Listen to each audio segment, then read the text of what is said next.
Chapter 55 Mandala of Vajrabhairava 4 Kinds and 3 Types.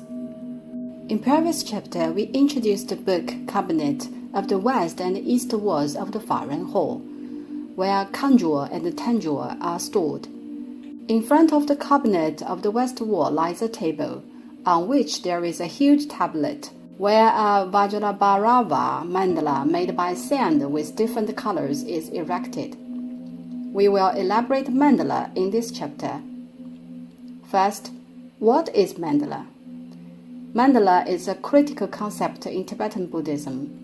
Of the 4 classes of Tantra, the mother class of Anuttara Yoga Tantra, Supreme Yoga Tantra, exactly inherits mandala, which represents wisdom. Mandala had not been a basic notion derived from Buddhism but Indian Tantra. It was later introduced to Buddhism. In Indian Tantra, it is used to prevent practitioners from demons' invasion when meditative rituals are processed, as the surroundings are usually the jungles or rainforests. Thus, firstly, a circle or square mudded pedestal is built with 1 layer or 2, or sometimes 3, and then fastnesses along the pedestal are erected. For what? It is utilized to be the barrier to abstract animals or other things when the practitioner is conducting tantra or meditative rituals. This was the primitive mandala of India Tantra, which was later introduced to Buddhism and gradually developed.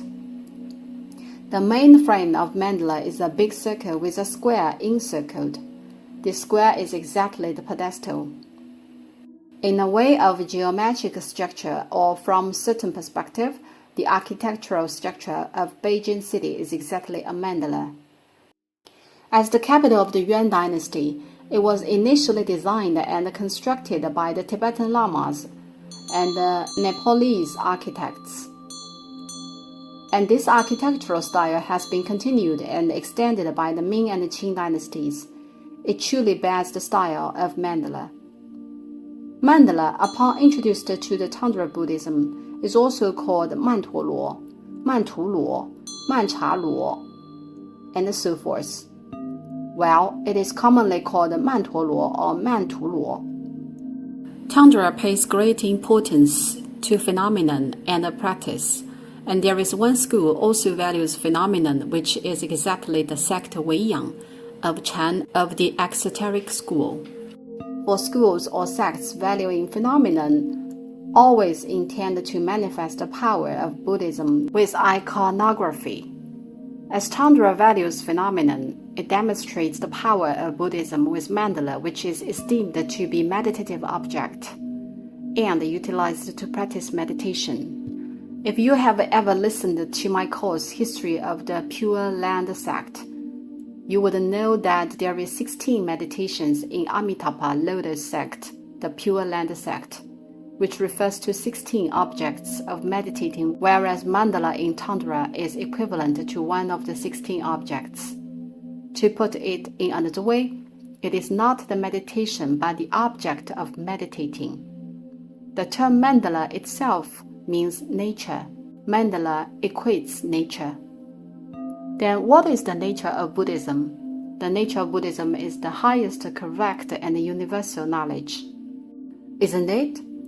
What is your goal to practice Buddhism? To attain the highest, correct, and universal knowledge. Thus, meditating the mandala functions the attainment of nature, namely, it enables the practitioners to gain the highest, correct, and universal knowledge, to become enlightenment or to become Buddha, put in a precise way. Mandala represents the cosmology of Tantra. By meditating the mandala and the Satyadevata, boundless Dhammadhatu and Satyadevata can be reached. As mentioned in previous chapters, there are 2 universal maps in Buddhism. One is the map of exoteric school, which is illustrated in terms of space, theoretically supported by the doctrines of samsara of Triloka and the 6 ways, the stream of death and birth of the 3 realms and the 6 ways. The other is the universal map of Tantra, which is illustrated by time. The whole universe is a Kala chakra of the kalpa of formation, abiding, destruction, and annihilation, of which mandala is the expression. By meditating the mandala and the Satyadevata in the center, boundless Dhammadhatu of Satyadevata is eventually attained. Well, different Buddhas or Satyadevatas certainly demonstrate different notions, right? Buddhas, Bodhisattvas, Shaktis, and Satyadevatas have the mandalas of their own. For instance, mandala of Vaishyajakulu Buddhas, mandala of Vajrabhairava Satyadevatas, mandala of Avalokiteshvara Bodhisattvas, and the Shaktis have the exclusive mandala as well.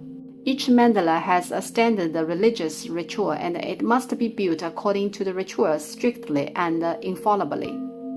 We will briefly articulate, taking the mandala of Vajrabhairava as an example, since we have not introduced in the course of Tantra ever. As said, Vajrabhairava is the supreme critical Satyadevata of Gluk. Hence, the mandala is exactly the mandala of Vajrabhairava. Overall speaking, there are two classifying methods. One is classified by the Satyadevata in the center. Taking a glance of a mandala, how do we know what certain mandala is? You may observe the center, which is depicted as a smaller circle.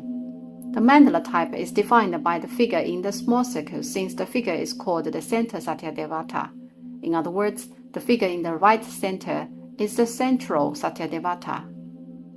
Thus, equipped with this concept, mandalas are divided into 4 kinds. The other classification method is based on the whole mandala. How many Satyadevatas are there on the entire mandala? It is called 3 types classification, which rely on all the Satyadevatas on the mandala. Thus, the classifying method is called 4 kinds, 3 types. The former is decided by the central Satyadevata, whereas the latter, all Satyadevatas on the entire mandala. Now I will unpack and elaborate. How to define by the central Satyadevata? Let's start from the 4 kinds classification. Please take a close look at the center of the mandala. The central squared part is named the central yard. An image is portrayed in the Vajra circle, which is the circle in the very center. The mandala type is exactly defined by the image in the Vajra circle. If the Satyadevata is portrayed as Vajrabhairava, the mandala is deemed to be grand and immense. Therefore, it is called the standard mandala or grand mandala. Since it is a whole image of Satyadevata, namely the whole image of Vajrabhairava is painted in its center. The size of this type of mandala is truly immense.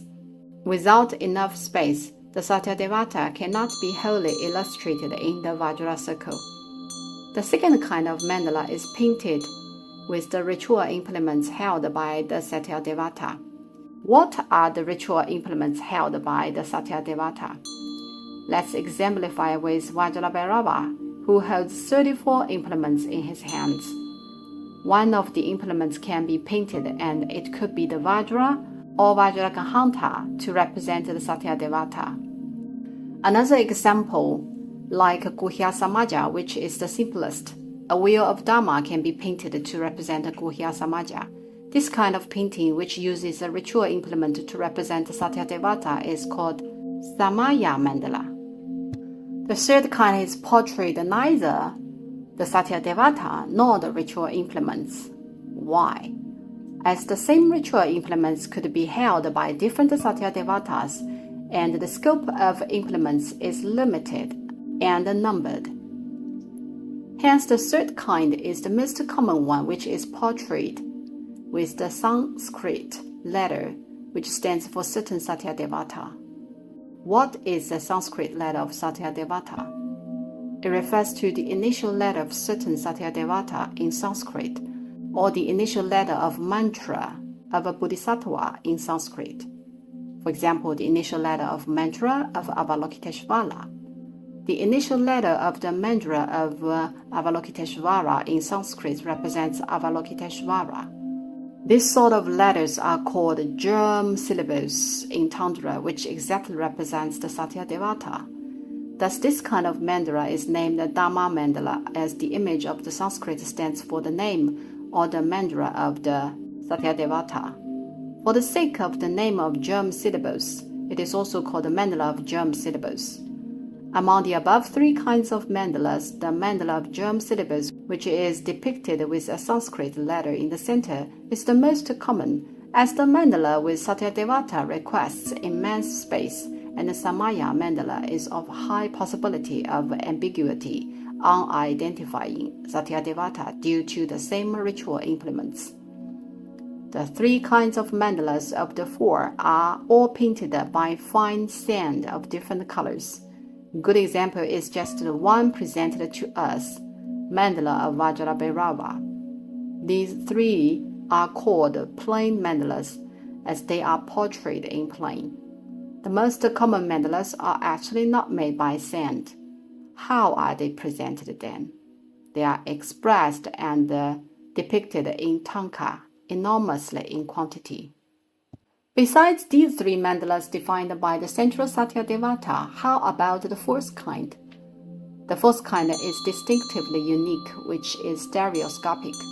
It has been introduced in previous chapters that there is one stereoscopic mandala in Shiren Hall, which is a stereoscopic mandala of Beshaja Guru. This kind of mandala is named the Kama mandala, which implies the susiddhi excellently accomplished of the Satyadevata. Due to the accomplishment, the stereoscopic form is thus formed, right?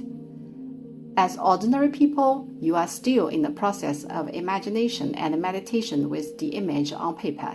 For those who have attained the accomplishment, they are certainly capable of being everywhere, which is exactly stereoscopic. This stereoscopic mandala stands for the excellent accomplishment of the Satyadevata. There are three stereoscopic mandalas in the Yonghe Palace, as I have seen, which are the mandala of Beshaja Guru, the mandala of Kalachakra, and the mandala of Amitayas in the Banchan building, number 21 on layout. There are probably more. As a matter of fact, other common stereoscopic mandalas are the mandala of Akadeshamukha, the 11-faced Avalokiteshvara, and the mandala of Amitabha. However, this kind of mandala is rarely seen. The exemplified ones are almost the all of the stereoscopic mandalas. This is the four kinds classification of mandalas: Grand mandala, Samaya mandala, Dhamma mandala, and the Kama mandala. Hopefully, this is helpful to memorize upon such detailed and deep elaboration is provided. There is another method of classification, as it is said that classifying method is called the four kinds and the three types. Upon the foregoing introduction of the four kinds classification, what is the three types? The three types classification is relatively simple, as it is defined upon the depiction whether all or part of the emanations of the five Dharani Buddhas of certain Satyadevata are portrayed in the entire mandala. In other words, it depends on the number of emanations of certain Satyadevata. The first type is that all the emanations of certain Satyadevata are gathering, which is called the mandala of Samanta Mukha. The one we see at the moment is a mandala of Samanta Mukha. Why? As all the emanations of Vajrabhairava are demonstrated. The second type is that part of the emanations of certain Satyadevata are gathering, which is called mandala of part emanations. The third type is that only one manifestation of certain Satyadevata is painted, which is called the mandala of one emanation. Put in a simple way, the so-called three types are mandala of Samanta Mukha, with emanations of all the five enlightened families gathered, mandala of part emanations, part of the emanations of certain Satyadevata gathered, and the mandala of one emanation. One unique emanation is painted. That is the second classifying method, 3 types classification. Usually, the classification method of 4 kinds is utilized to name a mandala. However, sometimes 2 methods can be mixed and matched simultaneously. For instance, the mandala presented. Well, it is a mandala of Vajrabhairava with 5 manifestations. Thus, it is called the Dharma mandala of Samantamukha, applying both classification methods.